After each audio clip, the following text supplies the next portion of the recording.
Isang good morning ngayong umaga mga bossing. Ako na naman ay aalis. Yan, nagkakape lang po ako at sasamahan ko na naman yung aking asawa. Hatid ko pala yung apo ko sa Quezon City. Kasi tapos na yung bakasyon niya dito sa akin. Wala na nagbantay ng tindahan ko kasi masipag magbantay ng tindahan ko yung apo ko na yan.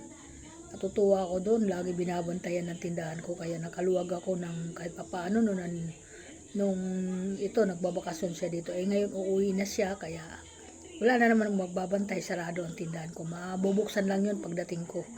May katulong naman ako dito ay hindi ko din nagustuhan kanyang kilos kaya pinaalis ko na lang kasi kaya ko naman dito sa bahay kahit papaano. Kaso lang ang problema ko, pag nandoon ako sa tindahan, walang nag-aasikaso dito. Pero kakayanin ko na lang. Total, sanay naman ako dun sa mga ganon. Sanay naman ako mag-asikaso talaga sa bahay ko. Kaya sabi ko sa kanya, hindi na muna ako kukuha ng kasama. Sabi ko nga ganon. Kasi may inaantay ako galing. Maghahanap ako talaga yung galing ng probinsya, yung nakatutok sa akin. Kasi kagaya nito, pagising ko, natapos ko na lahat ng gawain. Nakapagpakain na ako ng alaga ko at nakapaglinis na ako ng mga kulungan doon bago ako umalis at nakapag-asikaso na rin ako ng almusal. Nakapagwalis-walis kaunti at naayos ko na yung akin dito sa baba. Kaya ayun lang naman ang inaano ko. Ngayon, na okay na, sabi ko gano'n, di aalis ako na wala na akong kalat, wala nang dumi ang aking mga alaga, kaya gano'n. So kaya ko naman yun, kaso lang hindi ako nakakapagpahinga, kaya kumukuha ako ng kasama. Kaso lang yung kinuha ko baka hindi rin siya sanay sa mga gano'n, kaya sabi ko wag ka na lang magpahinga ka na lang kasi lalo na ngayon aalis ako. Hindi kasi ako pwede na iiwanan ko yung bahay talaga na may kasama ako ganun. Yun lang po ako mga idol. Kaya ayan, aalis na naman ako ngayong umaga. Sasamahan ko yung aking asawa. Maglalako-lako na naman kami sa kung saan kami mapunta, doon kami. Bahala na, sabi ko. Bahala ng Panginoon sa amin. Ingatan kami, ganun. At ihahatid ko muna yung aking apo doon sa kanyang tita. Kasi uuwi na siya. Yun, makakatutok lang yan pag nagbakasyon na talaga, wala nang pasok at matutulungan ako niya kasi napakasipag yan ng apo ko magbantay ng tindahan. Yan yung natutuwa ko sa kanya. Ayan, kaya yan, ihatid ko muna siya bago kami magtinda-tinda. Ayan. At sabi nung anak ko, babalik naman daw siya dito. At meron na naman kahit paano makakasama na magtitinda kung gusto niya. Ayun lang.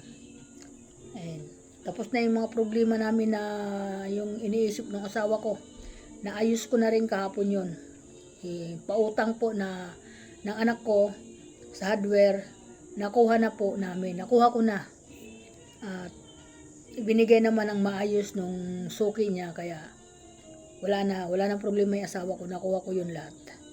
Sabi ko nga ganun, huwag kayo magpautang pag hindi nyo kilala. Mabuti na lang natsimpuhan namin kasi nagbukas ng tindahan. Kaso lang po, parang sandali lang ata siya magbubukas, magsasara. Mabuti na lang na maaga kami dumaan doon. Kasi may kinuha kami doon sa Quezon City din na paninda ng asawa ko, kaya dinaanan na rin, namin, kumbaga sinubukan lang namin dumaan, eksakto nagbukas ng kanyang tindahan kaya nakuha ko. Pinabayaran ko na lang sa kanya yung ginastos namin mga gasolina pabalik-balik dun sa kanya. Okay.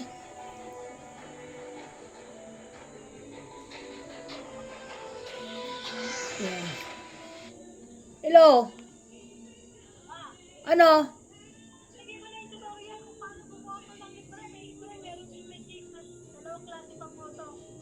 Hindi nga ako marunong noon.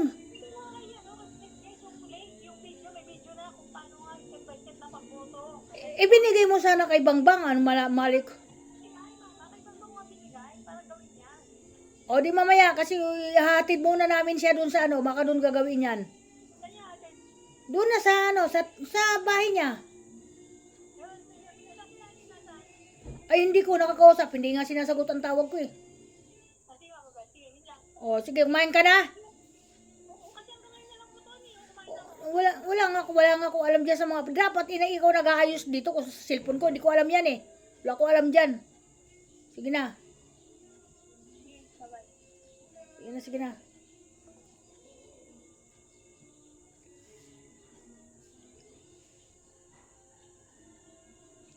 Ay, naku, itong anak ko. Kakulitan talaga. Kaya okay, magandang umaga sa lahat ng mga bossing. Ingat po ang lahat. Sobrang, alam mo ba, dito ako natulog sa baba. Hindi ako umakyat sa taas kasi sobrang naiinitan ako kagabi. Kaya dito, tinutok ko yung electric fan sa akin. Okay naman, malamig naman. Hindi na ako umakyat kasi sabi ko sa asawa ko, ayaw kong umakyat kasi nainitan ako. Nagsuot nga ako ng talagang ano, mapriskuhan ako. Nagbuhos pa ako ng tubig niyan bago ako natulog. Inainitan pa din ako. Kagaya nito, maagang maaga, naligo na po ako. Kasi baka mamaya mainit na naman. Ayan, kaya ingat ang mga anak ko. Ingat ang lahat ng mga bossing, mga idol, mga ano ko, idol ko dyan ha, yung mga follower ko, mag-ingat po kayo. Sobrang mainit po ang panahon natin. Huwag tayo magpapakawala ng ating bimpo na may, para madali natin mailublob sa malamig na tubig. Ipanghulamos ba natin? Makatulong po yun. Yung po ginagawa ko pag sobrang mainit. Kaya thank you so much. Bye-bye po. Ingat po lahat. Aalis na po kami mamaya-maya. Hatid ko na po yung apo ko. Hindi ko alam kung ano oras kami makakabalik. Thank you so much. Bye-bye. Maraming salamat sa lahat ng mga bossing. At bye-bye sa mga anak ko. Huwag kayong magpapaka ano sa initan ha. Lalo na yung mga high blood dyan. Si Mel. Mel, ikaw Mel, high blood ka? Si Lani high blood din. Si Sylvia high blood din. Hindi ko alam si Judith kung high blood. Kasi laging nakaano sa tagay-tagay yan. Huwag ka masyado inom ng inom kasi baka mamaya isa ka din na high blood, hindi mo alam sarili mo. Okay, thank you sa lahat ng mga tao, ng anak ko. Ingat kayo. Ingat din kayo sa pagdadrive. Kasi mga nakasakay ang mga anak ko dyan. Thank you. Bye-bye. Bye-bye. Welcome to my vlog.